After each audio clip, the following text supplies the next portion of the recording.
Assalamualaikum warahmatullahi wabarakatuh.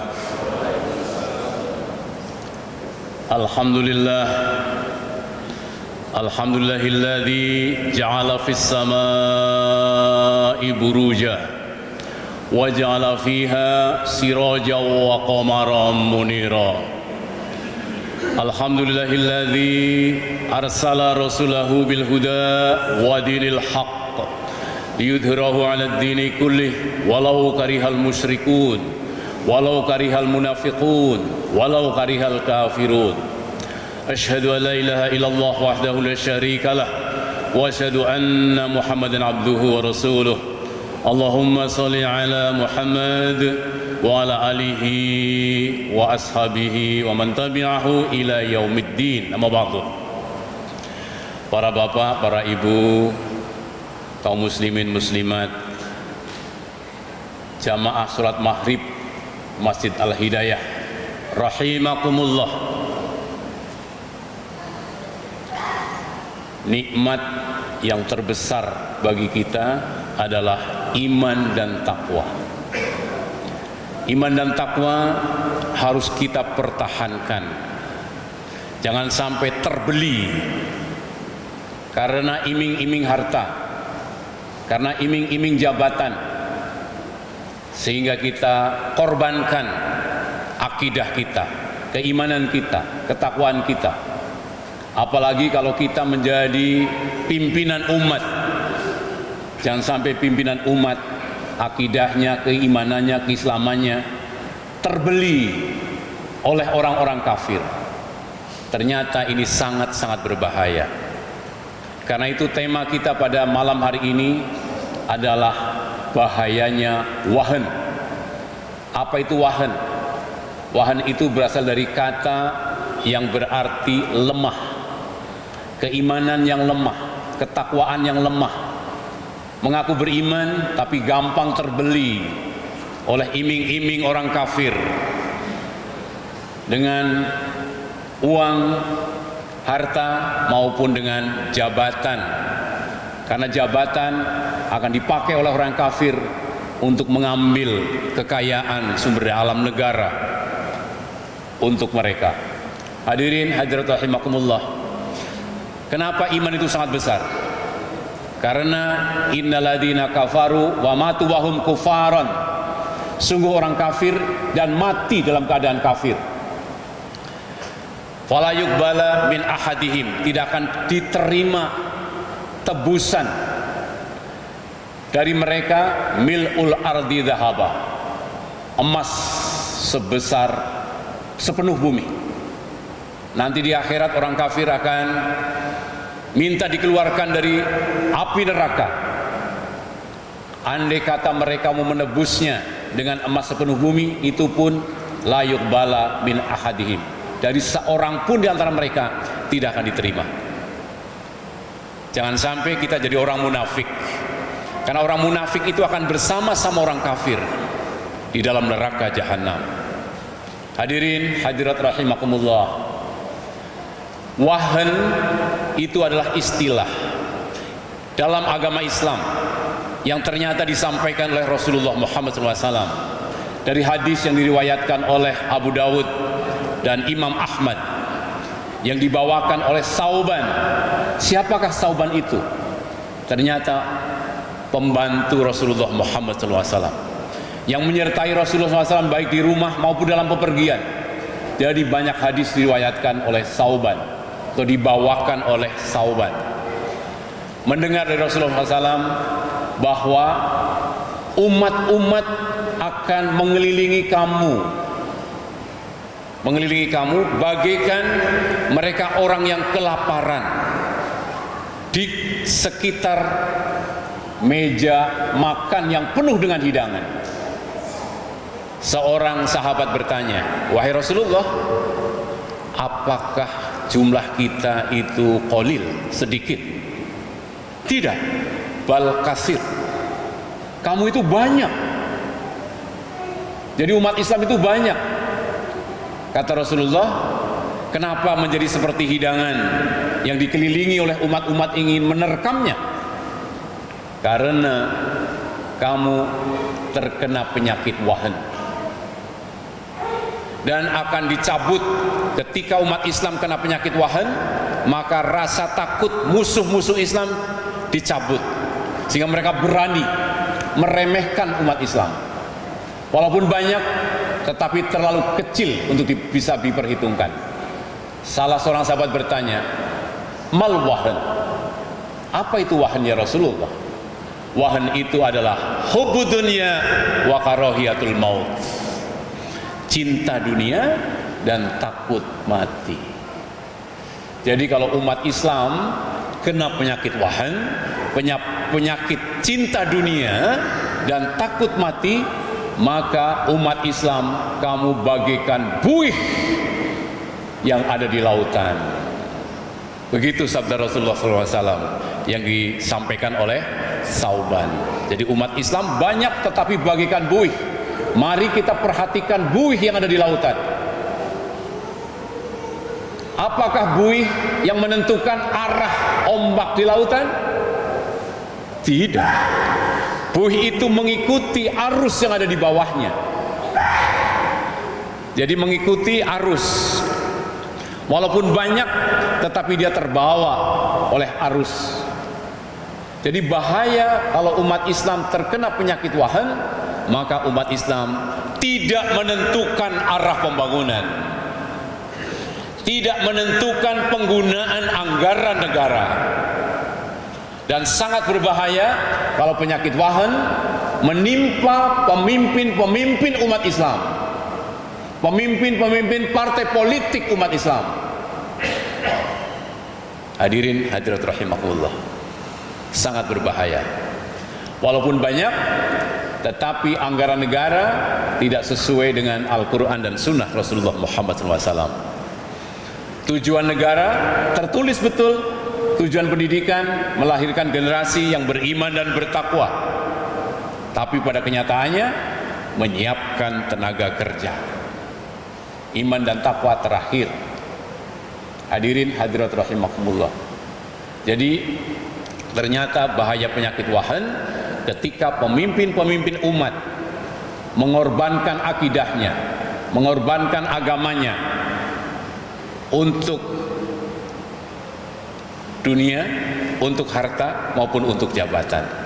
Diiming-imingi jadi wakil presiden, pemimpin umat kita mengarahkan dukungannya terhadap yang didukung oleh orang kafir. Jadi pimpinan umat Islam ketika pemimpinnya mengarahkan ke sana, maka yang akan jadi pemimpin adalah orang yang tidak faham Al-Quran, tidak faham Sunnah, dan didukung oleh pemimpin-pemimpin umat. Karena itu betul ketika Rasulullah mengatakan bahwa pemimpin umat itu cermin dari kondisi masyarakatnya. Jadi kalau umat Islam yang banyak terkena penyakit wahan, maka pemimpin umat Islam tersebut adalah orang-orang yang dipilih oleh orang kafir untuk memimpin umat Islam. Ini hadirin hadirat rahimakumullah. Jadi cermin. Karena apa? Karena memang umatnya banyak, tetapi bisa dibeli kok. Dengan sekian miliar, dengan iming-iming jabatan ini dan itu, yang penting pemimpinnya kita, mereka yang memimpin. Kita bisa dipasang sebagai wakil, sebagai menteri, dengan harta sekian miliar untuk membantu pemenangannya, dan mereka yang memimpin. Jadi bahaya yang paling utama umat Islam yang sebanyak itu hanya akan diarahkan oleh seorang pemimpin yang dipimpin, yang dipilih, dijagokan oleh orang kafir. Ketika pemimpin umat menjual akidahnya, menjual agamanya demi harta dan jabatan yang disebut dengan penyakit wahan. Apakah cinta dunia tidak boleh? Cinta dunia itu sudah fitrah menempel dalam tubuh kita. Tetapi kalau hubbud dunia, sangat cinta kepada dunia, Al-Quran mengabarkan kepada kita, fa amman toho wa asaral hayatad dunya fa inal jahima hiyal ma'wa. Jadi hubud dunia, cinta pada dunia sampai melampaui batas. Hubud dunia itu fa amman toho, barang siapa yang melampaui batas. Wa asarul hayata dunia, karena mengutamakan dunia, mengutamakan harta, mengutamakan jabatan, hubud dunia, ya. Maka tempatnya nanti adalah di dalam neraka jahanam. Jadi dalam Al-Quran ternyata berbicara apa itu wahan, yaitu orang yang fa'amma man toho wa asarul hayata dunya fa inal jahima hiyal ma'wa. Jadi melampaui batas.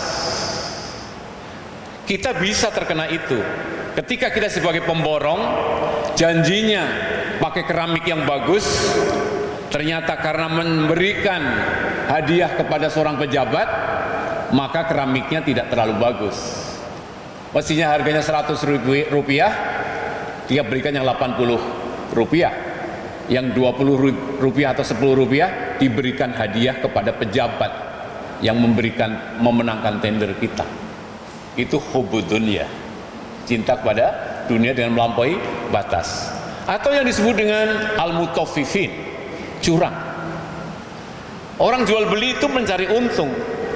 Jadi kalau kita beli 8.000, kita jual 10.000, kita untung 2.000. Tapi jangan ngurangin timbangan. Sudah menjual 10.000 per kilo, untung 2.000, tapi masih ngurangin timbangan. Lah ini yang disebut fa'amma man toho wa asaral hayata dunya fa inal jahima hiyal ma'wa. Tempatnya neraka.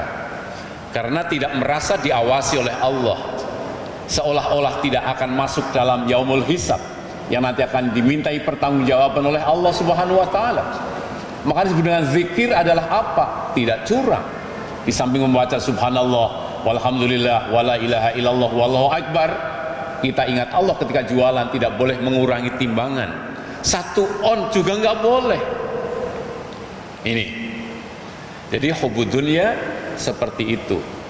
Hadirin hadirat rahimakumullah, curang itu seringkali hanya dinilai kuantitas aja, berat atau apa ini, takaran, ya kan, 1 liter jadi kurang dari 1 liter, padahal kualitas. Hari ini banyak orang jualan ayam dicelupkan ke dalam formalin. Itu curang. Karena apa? Formalin itu Bapak Ibu sekalian akan berikatan dengan protein, sehingga protein tadi tidak bisa dicerna oleh usus kita. Agar awet besok bisa dijual lagi, tidak berbau busuk.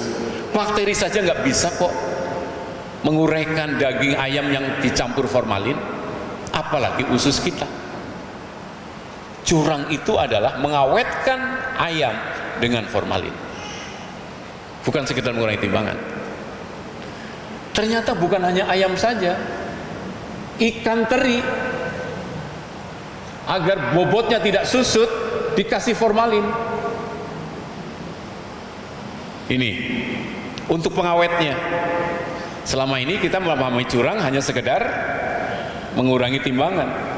Ternyata mencampurkan dengan suatu senyawa, karena kalau teri tidak dikasih formalin, dalam waktu 1 bulan bisa turun sekian persen beratnya, karena mungkin sebagian terurai oleh mikroba. Tetapi kalau kasih formalin, bobotnya tidak turun sama sekali. Karena apa? Mikroba sedikit pun tidak mampu menguraikan ikan asin yang dikasih formalin. Demikian juga daging ayam. Belum lagi reaksi formalin dengan enzim-enzim di dalam tubuh kita. Ini, karena itu semoga negara kita mampu mengawasi, Badan POM mampu mengawasi, yang sudah tahu bahayanya formalin, bahayanya boraks yang dijual sebagai tambahan makanan di sekeliling kita, bisa diawasi Kalau di negara-negara maju tidak boleh ada orang jualan melanggar aturan-aturan di negaranya. Semua orang yang jualan untuk konsumsi publik harus mendapat izin dari pemerintah. Kalau kita bisa jualan kapan saja. Ada lembaga halal, tapi orang yang jualan ayam di pinggir jalan, apakah dia disembelih di pemotongan ayam atau dia nyembelih sendiri di belakang rumah?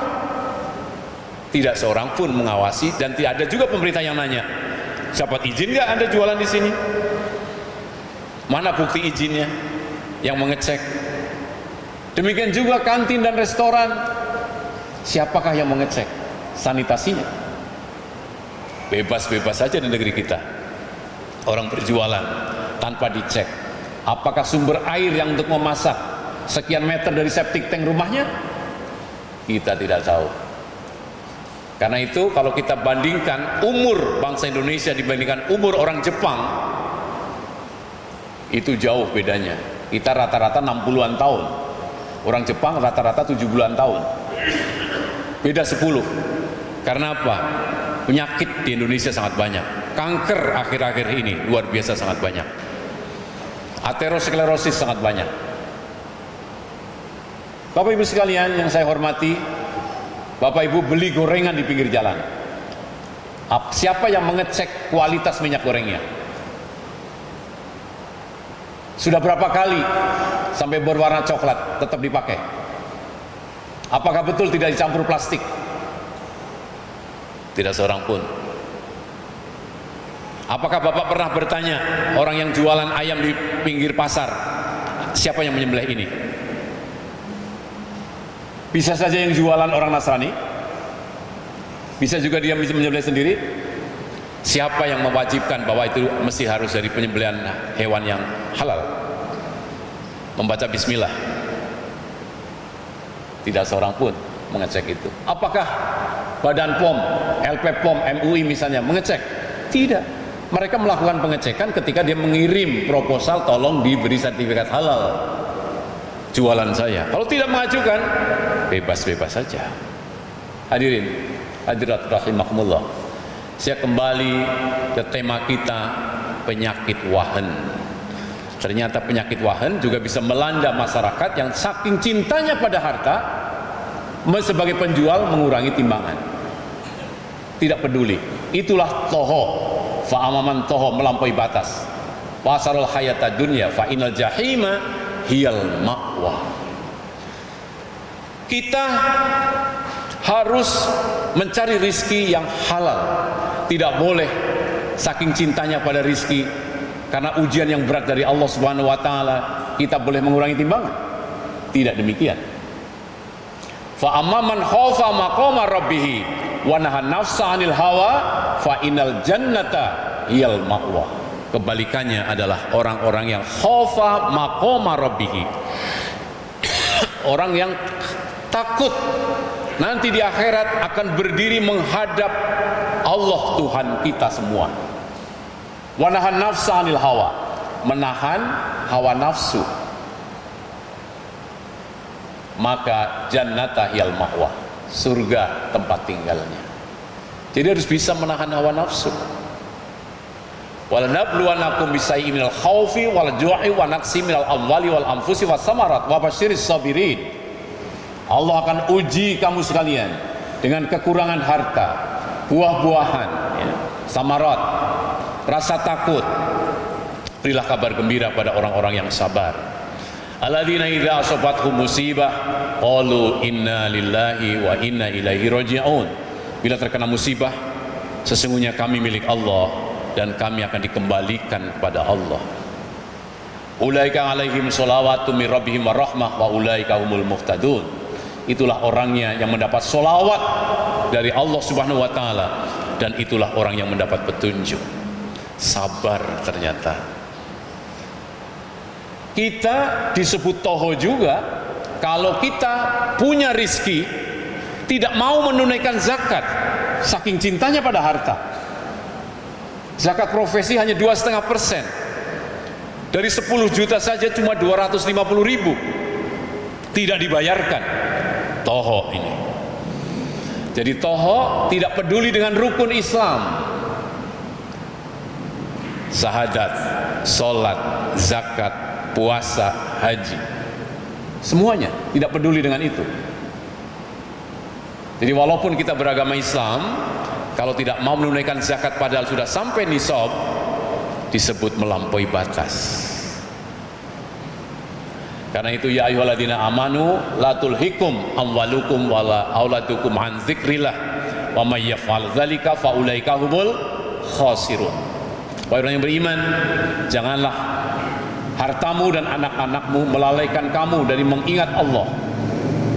Wa anfiqu mimma razaqnakum min qabli ayati ahadakumul maut fa yaqula rabbi laula akhartani ila ajalin qarib fa saddaqa wa akum minas sholihin. Sehingga ketika datang sakaratul maut, ya Allah, tolong undurkan hari kematianku, aku akan sedekah agar aku menjadi orang soleh. Tidak bisa. Wala yu'akhirullahu nafsan idza jaa ajaluha wallahu khabirum bima ta'malun. Jadi ternyata toho itu tersebut dalam hadis Rasulullah SAW dan juga tersebut di dalam Al-Quranul Karim. Bahayanya umat Islam bagaikan buih. Jadi kalau pemimpin-pemimpin umat, semua kita akan diuji oleh Allah. Ahasiban nas ayutraku ayaqulu amanna wa hum la yuftanun. Apakah kamu kira, wahai manusia, dengan mengatakan beriman, kemudian kami biarkan saja, tidak kami uji? Kita akan diuji, saya akan diuji, pimpinan partai politik akan diuji, masyarakat muslim di sekitar rumah-rumah kampung akan diuji. Apakah wahan atau kuat imannya? Kalau pimpinan partai politik bisa miliar tawarannya, pejabat. Kalau masyarakat muslim sekitar 100.000, 300.000 serangan fajar akan datang mengetuk pintu-pintu masyarakat seluruh Indonesia pada bulan nanti Februari 2024. Semoga Bapak Ibu sekalian ingat ceramah saya pada malam hari ini. Akan setuju dengan pilihan yang dipilihkan, yang didukung oleh orang kafir, atau saya tidak mau terima sejuta maupun berapa miliar pun demi mendukung pimpinan yang didukung oleh orang kafir. Karena apa? Ada ayatnya.